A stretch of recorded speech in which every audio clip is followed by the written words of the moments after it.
And so I want to start at the most obvious place with a series called Liar. I want to start with a Chinese general named Sun Tzu who lived about 300 years BC. Deal? Great. Everyone's favorite guy. We're not going to talk much about him, but Sun Tzu was a brilliant Chinese general, unbelievably skilled at battle, at combat, at war. And he famously wrote a book called The Art of War. Famous book. You might have read parts of it in school, but a famous, famous book, The Art of War, where this Chinese general unpacks all of his strategies for how to fight and how to win a war. And he says a lot of stuff, but there's three little words that he says that have been etched into the corridors of history, and there's these three words: know thy enemy. Sun Tzu said that if you understood your enemy, if you understood his tactics, his intentions, his strategies, if you could predict his next move because of how intimately familiar you were with your enemy, you could win a war. It wasn't just about yourself having the best strategies. It was understanding your enemies, understanding what your enemy had planned. So let me ask you tonight. All over the New Testament of the Bible, the Christian life is compared to war. It's compared to a spiritual battle. Paul talks about it as our struggle is not against flesh and blood. Peter talks about it like the devil is a prowling lion trying to eat you. All over the New Testament, the Bible talks about how the Christian life is not this just kind of like be a good person, make it through kind of thing. The Christian life, actually, war is kind of an apt metaphor. We have an enemy, the devil. We talk a lot about God, Jesus, the Holy Spirit. That makes sense. We'll keep doing that. We tend to not talk very much about the devil. So let me ask you, assuming that the devil is your enemy, how well do you know him? How well do you know his strategies? Could you articulate the ways that the devil seeks to trip you up? If it's true that there is an enemy, an accuser, the devil, who hates you, who doesn't want you to follow Jesus, who doesn't want you to do faith, who doesn't want you to get in the wheelbarrow, who wants to get in the way and sabotage your life with Jesus. If that's true, it would sure be helpful to know his strategy, wouldn't it? Like how the devil does that. How has the devil historically done that? In the Bible, how does we see the devil actually play out tactics and strategies like a skilled general trying to end you? How well do you know your enemy? Do you know his strategies? The year is 1940. It's in the middle of World War II. And to put it mildly, things aren't going well for the Allied forces, especially the British military. Because of their physical proximity to all the Axis powers, they are just getting pounded by Nazi Germany. They are getting outflanked, outmaneuvered. Every time the British military feels like they have an edge, it's taken away from them. Every time the British military feels like they have found a strategic way to fight their enemy, they are surprised, or the Germans figure out what they're about to do. No matter what the British military tried, it basically seemed impossible to fight back. This was largely due to the fact that Nazi Germany had developed a technology called the Enigma machine, if you're familiar with it. It looks almost like a typewriter, but what it is it's a coding machine. And so you could put a written message into the Enigma machine, and it would basically encrypt it.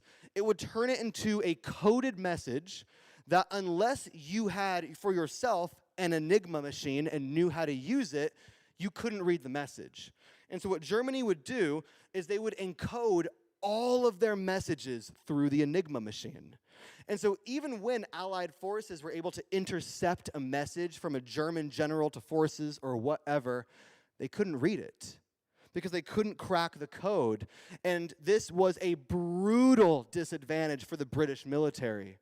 The Germans were constantly spying on them, but the British military basically had no way to figure out what the Germans were planning and when, because the Enigma code was basically viewed as unbreakable. The Allied forces had tried for years to crack this code with no obvious success. This went on until the British military had an idea. They stopped trying to crack the code, and instead they started an elite spy group called the Boniface.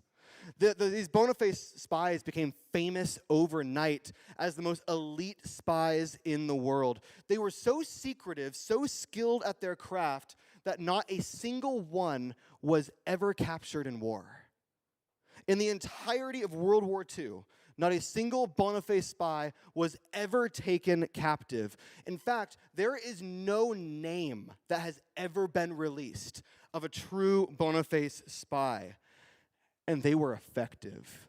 From the moment the spy organization went into effect, the British military began to win. They began with uncanny precision to target German outposts. They began to preempt attacks. Whenever the Germans would leave a warship undefended, like seconds later, the British army would attack. This spy network of Boniface spies was so unbelievably effective, it basically turned the tide of the war, and historians agree, had it not been for this little group of spies, the war would have probably been 2 years longer than it was.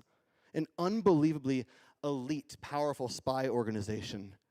Here's the kicker. 26 years after the war ended, some strange information was shared by the Allied forces. Some strange information about the Boniface spy group. This is direct from British intelligence. They shared this in simple terms. The Boniface spy organization was a lie. It didn't exist. The reason that no Boniface spy was ever captured is because there were no Boniface spies. There was not a single one. It just didn't exist. It was a giant, bold-faced lie which covered up a horrifying, horrifying fact.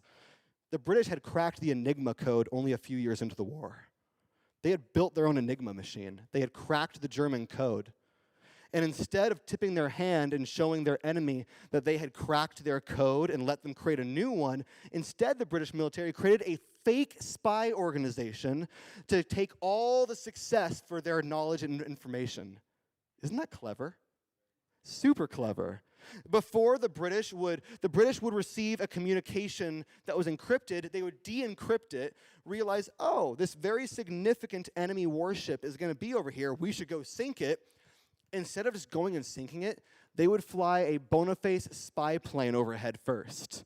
And the Germans would be like, oh, that's how they figured it out. A massive lie. The British Army even allowed some of their own outposts to get destroyed in battle to cover up the fact that they could actually understand everything the enemy was saying.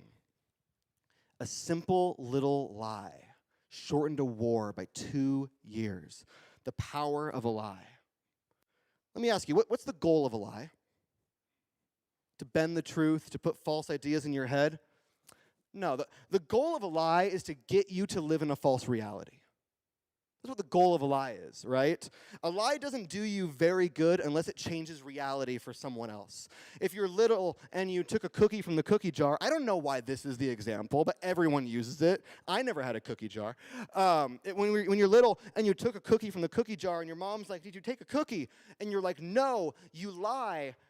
You're trying to get your mom to live in a false reality, aren't you? You're trying to get your mom to live in a twisted reality that does not line up with true reality.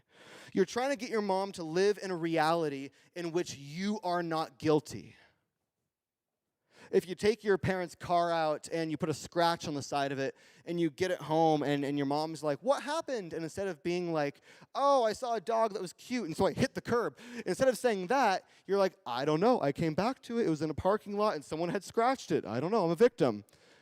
You're creating a false reality, aren't you? You're saying, if you were to live in the true reality, I would be in trouble. I would not flourish. Therefore, I'm going to put forward a false reality that I want you to live in so things are different. And let me tell you, friends, this is what the enemy does to you. This is exactly what the devil does to you. You see, the problem, to quote John Mark Comer, that the problem with a lie is not that you believe it, it's that you live it. And what the enemy does over and over and over again with us is he lies. He lies and he lies and he lies, not to fill your heads with bad theology or bad opinions, but to fill your head with things that lead you into living in a false version of reality. Understand this, the strategy of the enemy against you, the strategy of the devil, is not to get you to do bad behavioral things. It's not to tweak your theology. The strategy of the devil is to get you to live in a false reality, a twisted version of what is actually true, to get you to mistake what is the lie for what is the truth. And the devil's done this for as long as time has gone on. In John chapter 8, Jesus is having one of his typical sparring matches with the Pharisees, and they're telling lie after lie after lie, and finally Jesus explodes at them and says this: the devil was a murderer from the beginning, not holding on to truth, for there is no truth in him. When he lies, he speaks his native language, for he is a liar and he is the father of lies. Notice how many times it says liar in there? What does Jesus think about the devil? He's a liar, liar, liar, liar. That's what Jesus has to say about the devil. Because the devil is a murderer. He's a liar. He's the father of lies. When he speaks in lies, he's speaking his native language. There's no truth in the devil. He is a liar, a liar, a liar through and through. The devil, simply put, is a liar. And so this whole series we're going to go into for the next 3 weeks, what we're going to do is we are going to acknowledge the lies that the devil uses to sabotage Christians. These specific lies. The specific lies that the devil uses to shape your view of reality. To shape your view of reality. Think all the way back to the Garden of Eden. Right? God creates all of creation and he puts a tree in the middle of the garden. And what does he tell humankind to do with that tree? Nothing, right? He says, don't touch my tree, right? God creates everything perfect. He goes to Adam and Eve, and he stamps yes on everything in creation, but on one thing he says no. So Eve goes to that tree, and the devil comes over. And Eve says, I shouldn't take from that tree. Reality is that if I take from that tree, it will lead to my death. What does the devil say? He says, no. It won't lead to your death. You'll be like God. That's what's going to happen. God's holding out on you. Do you see the false reality? What the devil's trying to do? The devil's not just trying to fill Eve's head with bad ideas. He's saying, no, you're living in a false reality. The real truth, the real reality, the way that the world really works is that God is holding out on you. You need to take for yourself. God only helps those who help themselves, right? Take for yourself. God's holding out on you. That's reality. That leads to life. But it's a false reality because in reality, as God has defined it, taking that fruit leads to death. It's what the enemy does with us over and over and over again. He says, the things that you think will lead to death, they actually lead to life. The devil lies in such a way to twist your view of reality until what is good is evil and until what is evil is good. To lead you into a false version of reality that doesn't lead to your flourishing, it leads to your death. And the enemy is good at it. Here's how he does it. The devil starts with a lie. The devil tells lies. And he engineers his lies to appeal to your desires. A lie isn't very good if you don't want to believe it, right?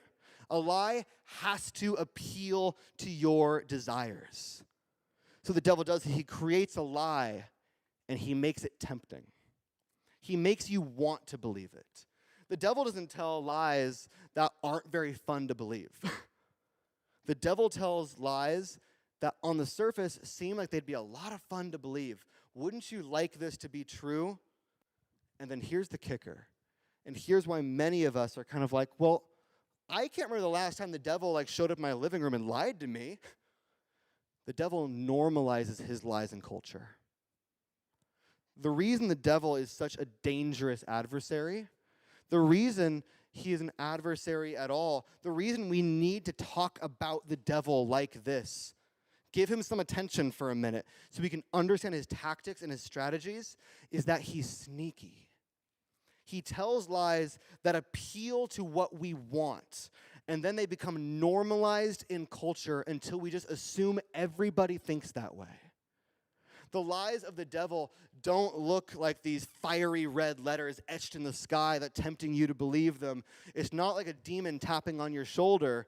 The lies of the enemy, the lies of the devil, they often feel more like cute little ideas that are repeated again and again and again in our culture.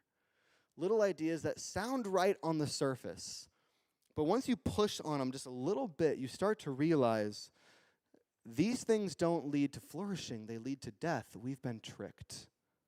Let me give you an example. Who's heard this? The heart wants what the heart wants. You've heard that before? John Mayer and Katy Perry wrote a song about it. There you go. I think Selena Gomez wrote a song about it too. The idea is this: your heart wants what, you have no control over what it is that your heart wants. The desires of your heart, you aren't in control of them, and you shouldn't repress them. You shouldn't say no to something you want, because that's like repressing yourself, right? That's unhealthy. Right? If you're filled with lust and you find yourself gravitating towards pornography, you shouldn't restrict yourself. You shouldn't say no to yourself. Who cares? It's not hurting anybody, right? Heart wants what it wants. Or it's like, man, there's that person I want to date. I really want to date them. I think they like me. This would be a lot of fun. But you know, like, man, that is not wise right now. For whatever reason, you know that's not the right choice. But you go, the heart wants what the heart wants. I really want it. I just want it. And I can't repress myself, or I'm going to feel disappointed, or I'm going to feel let down, or I'm not being true to myself. Whatever is in me, we ought to act it out, right? The heart wants what the heart wants. Does anyone know where that phrase comes from? Let me freak you out a little bit. It's an old poem from the 1800s, but no one knew it. No one knew that phrase until a filmmaker by the name of Woody Allen said it. Anyone know Woody Allen? Made a few movies, Midnight in Paris. He says it in a Time interview. You can look it up. I have to warn you, it's not fun to read. He says it in a Time interview. It's the very last thing he says in the interview. And in the interview, the Time interviewer is asking him about a new relationship that Woody Allen is in. Let me tell you the story. Woody Allen is married to a woman named Mia Farrow. It's his second wife. And one day, Mia Farrow comes home. They've gotten married a little bit later in life. And she walks into their living room, and she sees pictures on the mantle, pornographic pictures, completely nude, with Woody in them, with that girl who is her daughter, her 22-year-old daughter. Woody Allen is 56. Woody Allen had started a secret sexual affair with his wife's 22-year-old daughter, created pornographic content of her, and displayed it around the house. He didn't forget to take it down, by the way. In the interview, he gets asked, did you just forget to put it all away? He goes, no. And the Time interviewer, you can feel that they're confused, right? And they go, well, don't you see something wrong with this? And Woody Allen goes, no. Heart wants what the heart wants. Gross, right? A simple, seemingly innocent statement, the heart wants what the heart wants. On the surface, we go, yeah, if your heart wants something, don't say no to it. Don't say no to your desires. Don't say no to your sexual appetite. If you want something, go for it. Follow your heart, right? Your heart won't deceive you. Your desires are the truest thing about you. Sounds right on the surface, but we dig a little deeper and we see this. That's not a nice little fortune cookie statement. It's a lie from the enemy. A lie from the enemy appealing to your desires for selfishness, appealing to your desire to do whatever it is that you want, and it becomes normalized in a culture that is completely comfortable with selfishness. When we see the heart wants what the heart wants, we don't recoil, do we? We're like, yeah, maybe. That sounds kind of right. Lies from the enemy that appeal to our desires and become normalized in our culture. Here's the good news. Jesus liberates you from the false world of the enemy's lies. Jesus liberates you from the false world of the enemy's lies, of the devil's lies. What I want you guys to understand tonight is this. This is a series called Liar, in which we're talking about the devil a lot, but it's still about Jesus, because the good news is that the things that Jesus teaches, his commands, his practices, faithing, getting in the wheelbarrow, y'all understand, those things aren't engineered just to make you a behaviorally better person. Jesus doesn't tell you to love your enemy because he wants you to be a nice guy.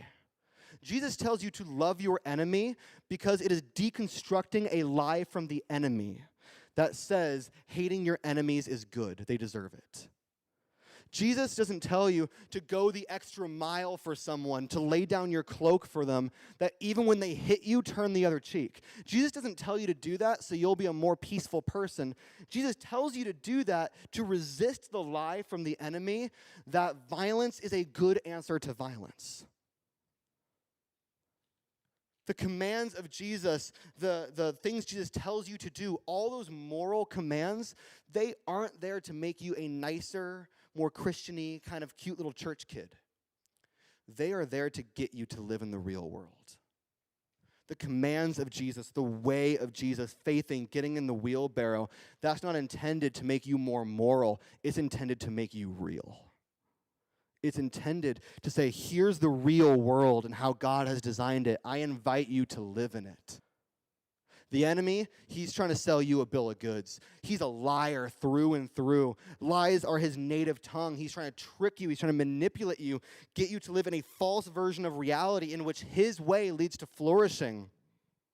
God is trying to form you in the image of Jesus Christ. The devil is trying to form you too. The cry of a Christian is, may heaven come to earth, like we sang tonight, right?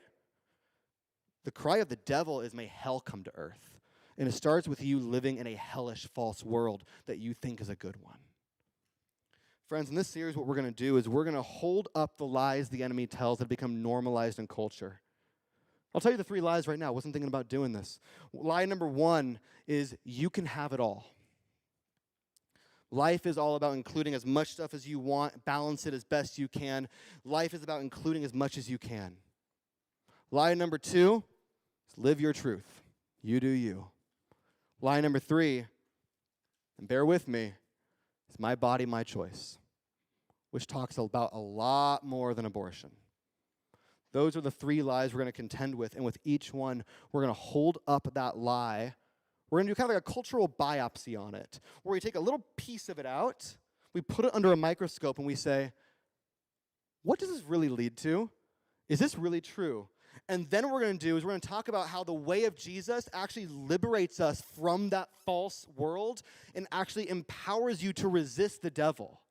You know what Scripture says over and over and over again happens when you resist the devil? He flees from you. That is a promise in the New Testament. Resist the devil, he'll flee from you. You know how you resist the devil? You follow Jesus. Get in the wheelbarrow. You just simply obey him, even when you don't understand why Jesus said what he did. You said, because Jesus said it, I'll obey it, because I know it's an invitation to live in the real world. I know the enemy's trying to trick me. I know the enemy's trying to get me to live in a false world. Jesus invites you to live in the real world. Will you do it? Will you choose the way of inauthenticity and just give in to the cultural narratives that the devil has supplied? Or will you live into a truly authentic, real way of living? In which you see the bill the devil is selling and you say, even though I don't fully understand the way of Jesus, I'm going to do it. I'm getting in the wheelbarrow because I know at least that's real. At least that's authentic. At least it's the real world. Y'all, I'm excited to go on this journey with you. I'm excited to unpack some lies from the enemy, and most importantly, to open our hands to everything Jesus has for us, inviting you to live a truer, more whole, more healed life. You in? Deal.